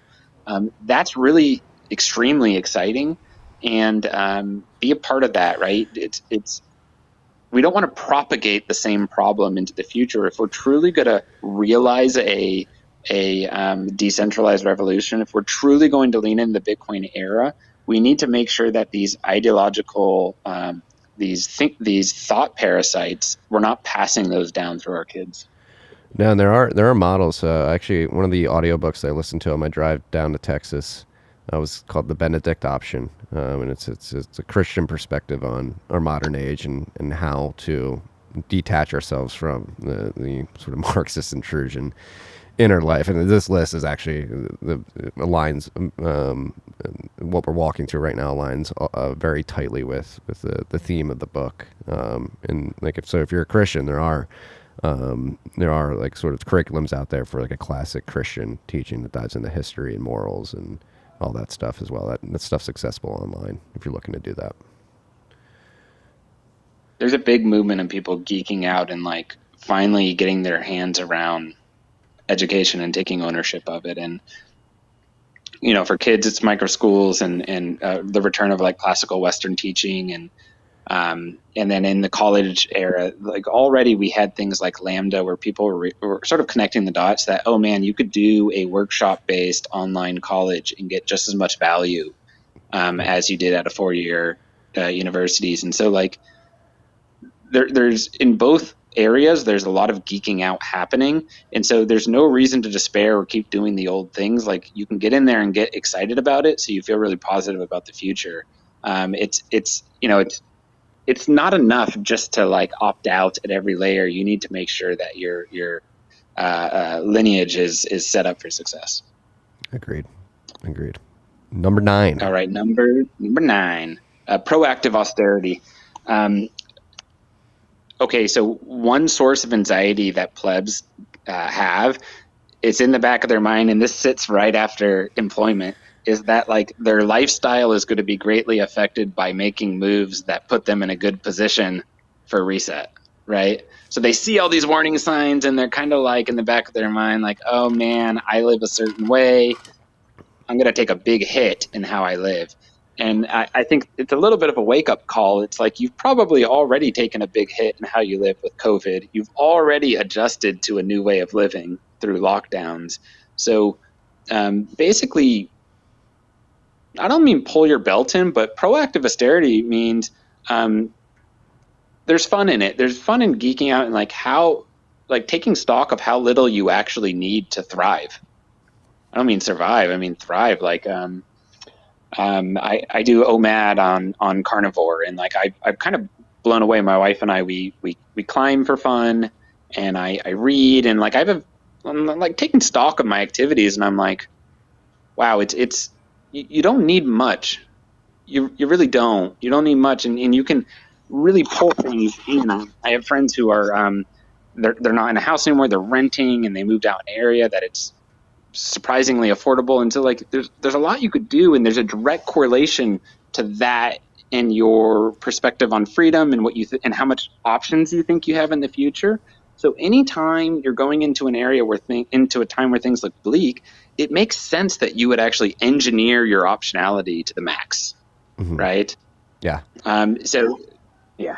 No, I was gonna say so, and then there's another thing too, like being a Bitcoiner is so funny, like how it changes your perspective. Parker Lewis and I were talking about this a couple of weeks ago. Like I actually get mad at myself when I spend too much money. Like I bought a grill and a fire pit back here in the backyard, and like that weekend I did all that. I had to like punish Stack for that. Like I had to buy the same amount of Bitcoin as the grill and the outdoor fireplace cost, because I was just like, fuck, I'm spending all this money on this stuff. Like I better be stacking appropriately next to that. And then another piece of advice here, which actually is a bit counterintuitive because of the narrative that's been thrown out there, have kids. That people are like, kids are way too expensive. They're not really that expensive. And then you'll find yourself spending a lot of time going to parks and doing cheap things with your kids, because the activity, the amount of money needed to entertain a child is actually not that much. And I'm saying that now. I have a 2-year-old, and I'm thinking like maybe it gets more expensive when they're 12 and 13 or stuff like that. But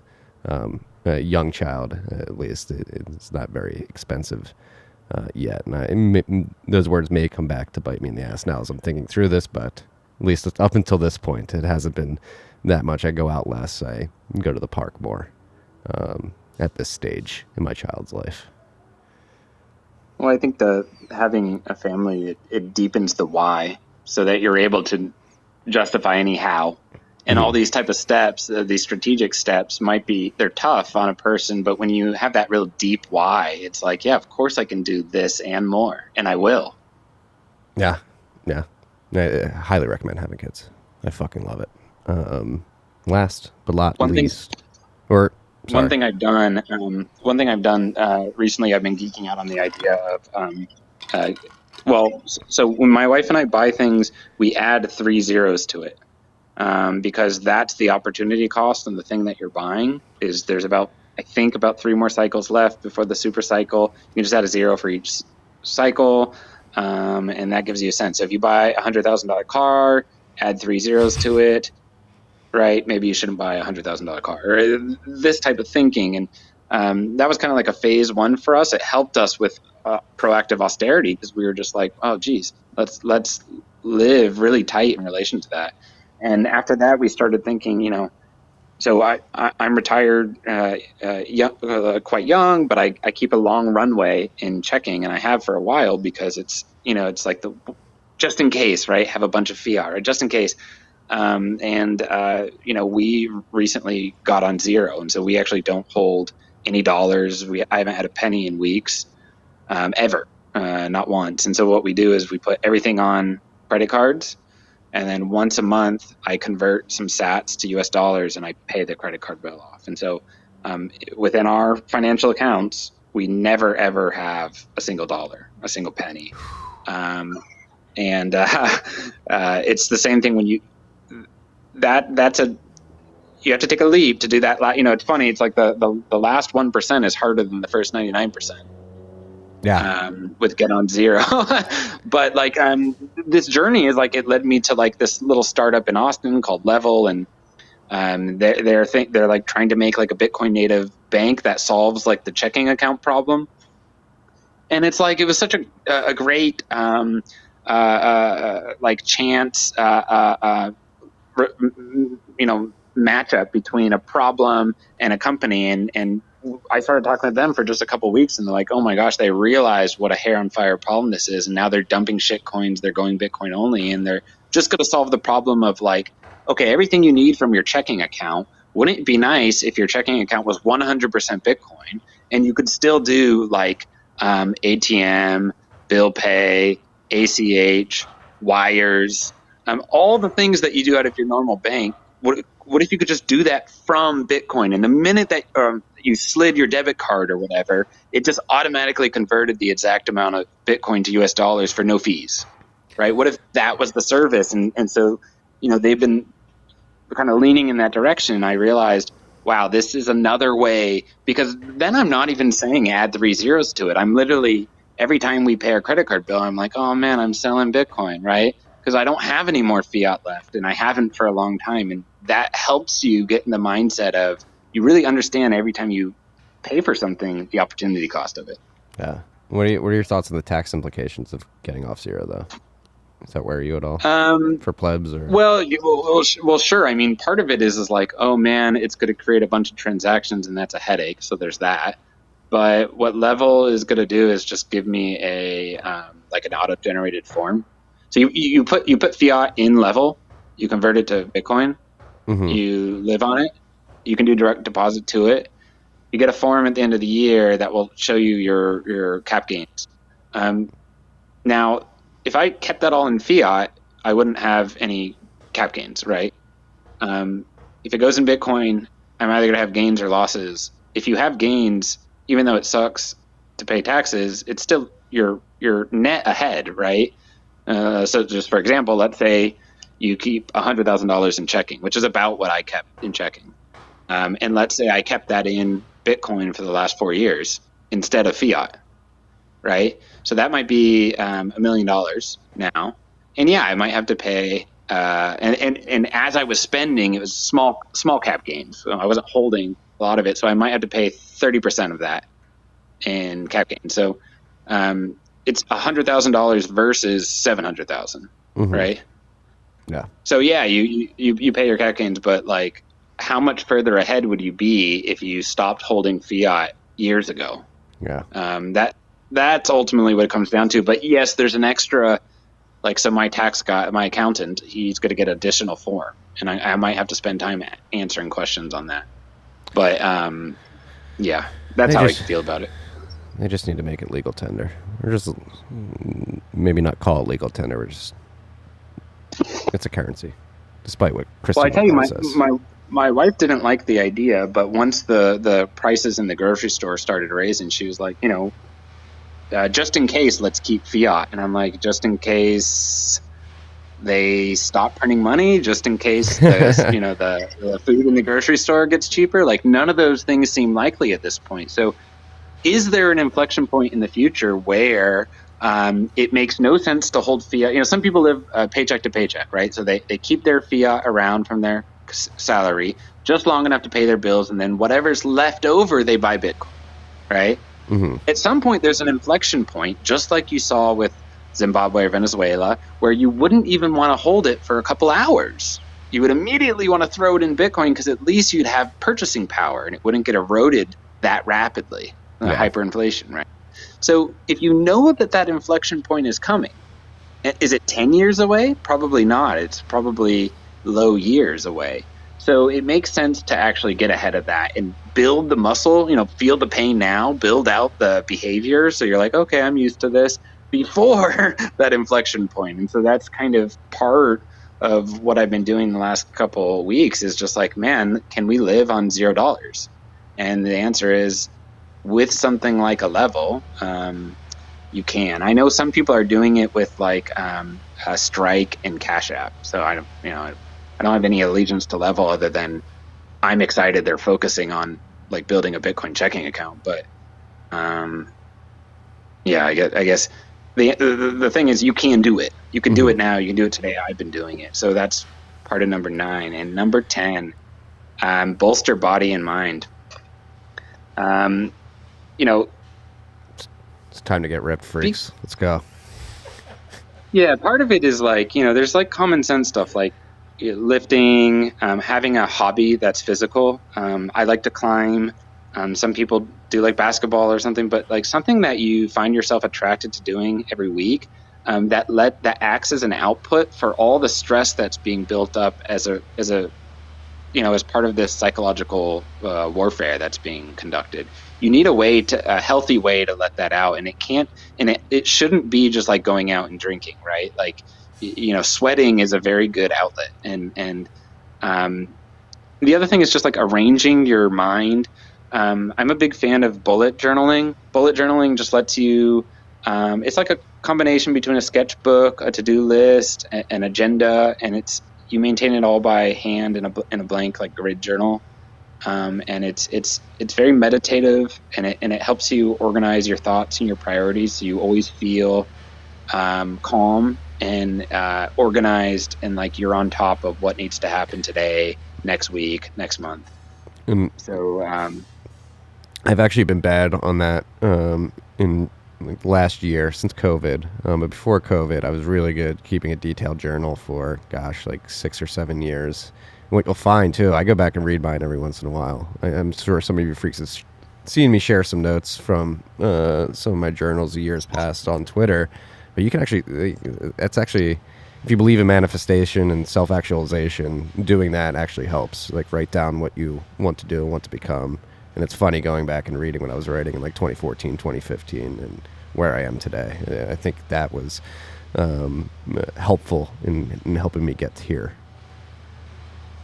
I think like journaling and a physical hobby is a good like life hack for couples and families too. Like my wife journals, we share tips on how we do it. We share like our illustrations together, and then we both climb together, and it's a huge couples hack because it's like a team sport. So you're helping each other. One person's belaying and one person's climbing, and that scene has a bunch of kids in it, so it's really good if you have newborns that are starting to be physical. You see like 3-4 year olds climbing on the wall and stuff. So it's having I know like Francis and Friends do like the surf scene. So having something like that where it's you need a Bitcoin and right, where you're adding in that physical cultural element, and so I hope this gives you ideas, because you can't have it be Bitcoin and doom scrolling, right? Like that's a bad combo.